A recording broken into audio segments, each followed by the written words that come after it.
मित्रांनो, सध्या केंद्र व राज्य शासनाच्या अनेक योजना सुरू आहेत आणि त्याच्यामध्ये पी एम किसान एक प्रमुख योजना आहे. तर पी एम किसानचे एक फेक ॲप्लिकेशन सध्या मार्केटमध्ये फिरतं आहे.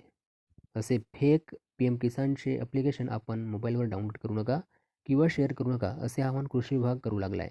कारण मित्रांनो, या सोशल मीडियाच्या जमान्यामध्ये सायबर क्राईमचा सुळसुळाट फार वाढला आहे.